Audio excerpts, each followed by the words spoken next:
I'm here today and I'm talking with John Light. Hey John, welcome back to Let's Talk Bitcoin. Thank you very much, Stephanie. I'm glad to be here. You've been on the show before, haven't you? We're talking about your cloud-based identity projects, right?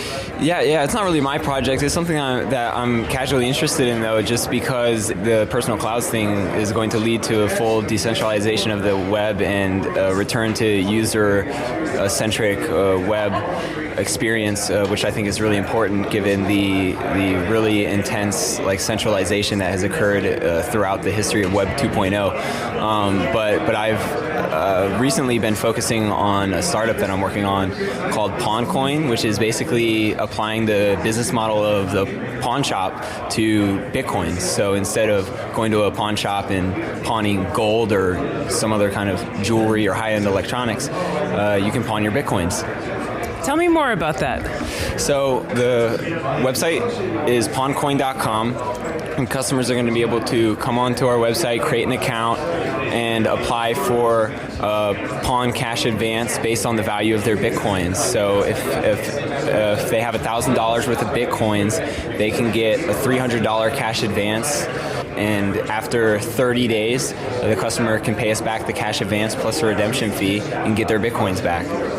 Okay, and so how much would the fee be? Because that's a criticism of traditional services like this, is that they have 30% fees and things like that, and usually people don't pay it back. Is that right? It's a 10% redemption fee, and actually in the pawn industry, in the traditional pawn industry, they typically have a repayment rate of about 80%. Usually people pawn items that are personally important to them, and so they have an incentive to come back and get it. In our case, the incentive is that Bitcoin is an asset with an appreciating value. Of course, there are dips, but the long-term trend is it crashes up, basically. And so we want people to come back and get their Bitcoins back so that they can either trade on it or use them for a Bitcoin pawn transaction in the future. So this is basically a small short-term microloan with the Bitcoins as collateral, is that right? Exactly. And so we don't ask for any credit history information from the customer because this isn't a line of credit. This is like a collateralized cash advance. And in fact, the contract is structured as a sale, and the customer just has the option to reverse the contract and get their Bitcoins back at the end of the month. Yeah, so I could see a lot of different possibilities for this, but are you envisioning mostly at first this is going to be something that people in the U.S. kind of take advantage of, or is it going to be more worldwide? Well, we are going to be focusing on the U.S. market at first because this is the market I know. However, Bitcoin is exploding all over the world as a global phenomenon, and this kind of microfinancing model could make a lot of sense in regions where maybe the local currency isn't so stable, or just people want to hold on to their Bitcoins, but they need cash to cover a short-term cash shortage, or they just want to lever up and trade in the markets. So we definitely have international ambitions with this business model. Okay, so speaking of the volatility of Bitcoin, I have a question. So let's say somebody wants to take out a sort of a payday loan, and they have Bitcoin, and they put down one Bitcoin, and they say, okay, I need $1,000. You pay them $1,000, and then suddenly, in the term of their loan, Bitcoin goes up to $10,000. So they have to repay $10,000, or do they just have to repay what they borrowed? They just have to repay what they borrowed, and so the benefit of our business model to the customer is that it allows them to access the value of their Bitcoins without any concern for what the future price of Bitcoin is. If Bitcoin goes up in value, then as quick as they can get the money back to us is as quick as they can get their Bitcoins back, and they can either sell the Bitcoins to realize that appreciation value or just hold on to them for savings to realize even more future gains. Yeah, I see. That's a cool idea. So have you yourself ever used a service like this, like a payday lender or anything like that? I haven't used payday loans per se. I have used a pawn shop before when I was younger. I've pawned items, and I've also gone to pawn shops to buy things just because you can get things for a good price at pawn shops sometimes. It's like a secondhand store, So I just kind of have, I guess, nostalgic memories of pawn shops, but the service itself is something that I have found that I would be useful to me as a Bitcoin investor. I don't have stocks. I don't really have a whole lot of physical assets that I can just sell on a whim, especially liquid physical assets that are easy to sell for a good price. I've always thought it would be nice to be able to use my Bitcoins as collateral for just short-term cash whenever I need it, and so that's how I got the idea for PawnCoin in the first place. Okay, wow. So this is cool, and I have a lot of questions, but first I want to ask you, how would the person actually get the cash? So let's say they go to your website and they say, okay, I want to put down 1 Bitcoin. How do they get the cash as what they need as a loan?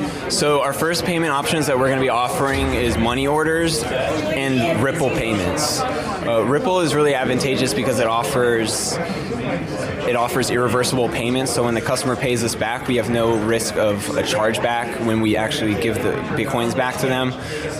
But it's also because it allows us to route around the banking system. As I'm sure many of your listeners are familiar, banks in the U.S. aren't very friendly to Bitcoin businesses.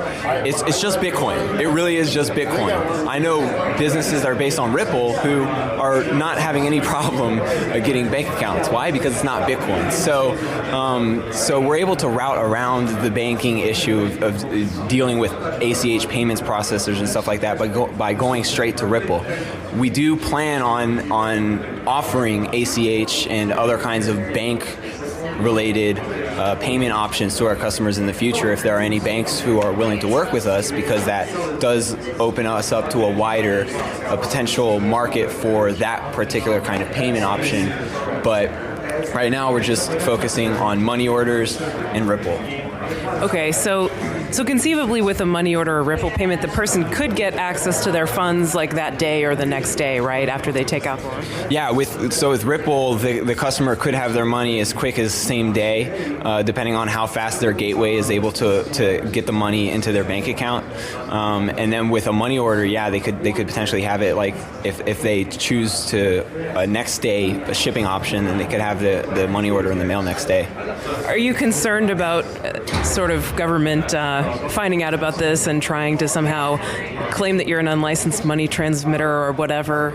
No, not at all. Our business model isn't in no way falls under money transmission guidelines under any state that we've looked at, and there's 48 states with money transmitter licenses and 2 without.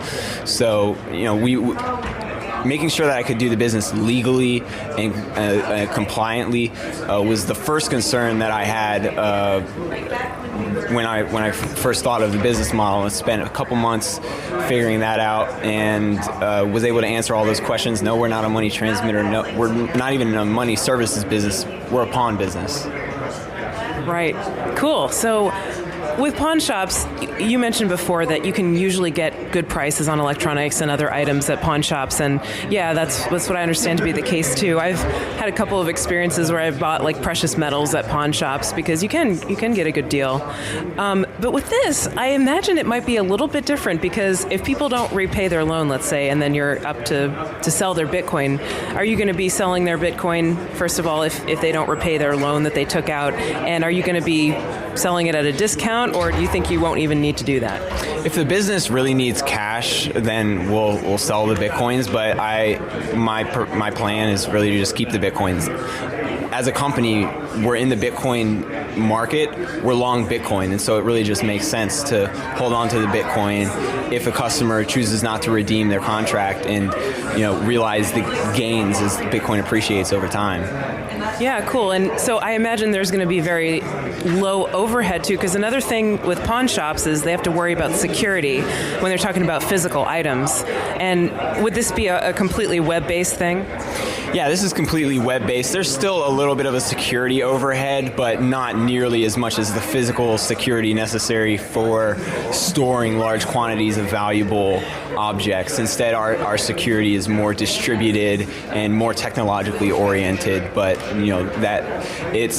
hopefully, the overhead isn't really that much. We just have a developer team that can help us scale the platform, and the real, I guess, overhead is more associated with the capital that we're actually advancing to customers. That's going to be the real where a lot of the money is at in this business. And so where are you getting that? Are you looking for investors right now, or do you have it all set?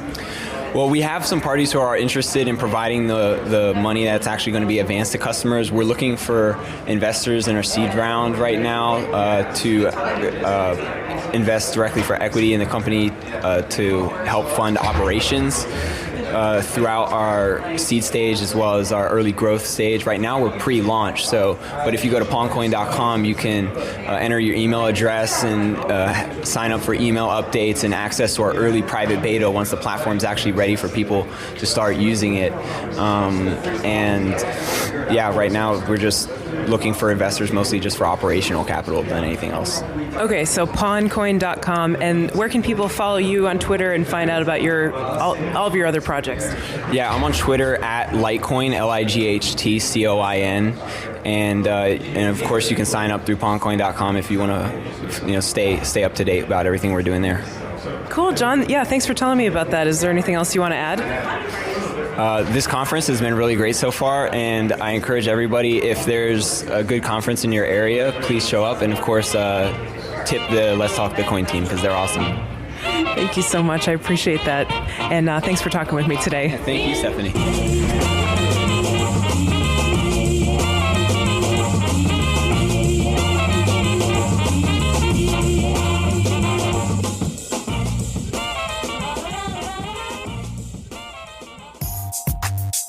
When you shop with Bitcoin on Gift, you can get gift cards from over 200 retailers. Think of the possibilities. Not only is your holiday shopping taken care of in a snap from your Android device or on the web, but now you have a way to purchase everyday items from stores like Target, CVS, Gap, and GameStop using your Bitcoins. That's not even the best part. When you shop with Bitcoin on Gift, you get 3% back.